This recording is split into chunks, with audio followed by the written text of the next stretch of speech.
If you're finding us for the very first time on YouTube, make sure you hit the subscribe button. For anywhere in between, please follow us on Instagram and Twitter at BeFreeNC to stay up to date from Chastity with Be Free Nature Center's gardening tips and tricks. Gardening made simple. All right, y'all. We are at the end of the day. What a beautiful day. We got so much done. Oh, where to begin? So if you haven't caught up to speed on the other videos, we ended up planting 60 Gladiolus. It was a mixed variety. They are tall stalks. Midsummer, so July through September is when they really start to show. We planted that along the driveway, and in front of it we did some alliums. We did True Blue, Purple Sensation, and then just your standard allium.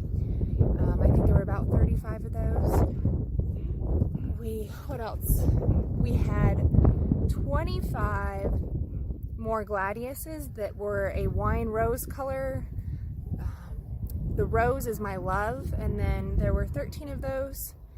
This is our Shadow, our full black cat, just coming to have some attention. And then we did 12 Fidelia, F-I-D-E-L-O.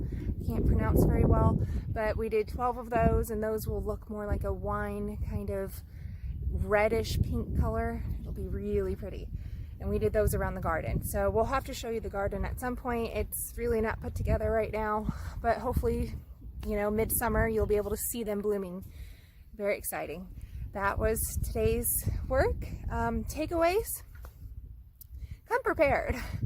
I had flags, which was good, as markers, but I spent too much time measuring in the beginning, wasted some of my efforts there because I used a tape measure that was 15 foot. I should have been using maybe 100 foot and just set a line straight before I started marking them. So thankfully Mitch kind of helped out and cut some time. And we did 5 foot between the Gladioluses.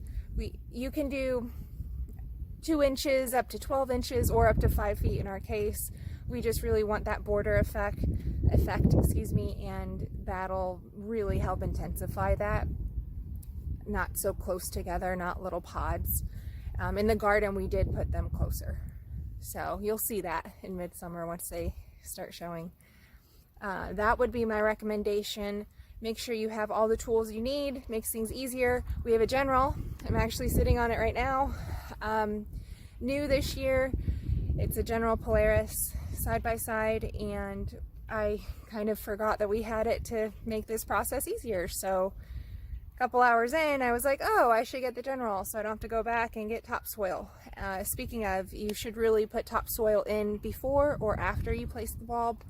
That will really help fertilize the ground around it, nice and loose. You know, as I mentioned earlier, you'll want to dig up everything and make sure it's loose, so that way the roots just have some room to stretch out.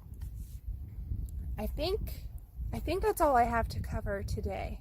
So Gladioluses and alliums, bulb type planting. All right, until the next time, my friends, stay tuned and stay in touch with Be Free Nature Center. We're trying to grow it.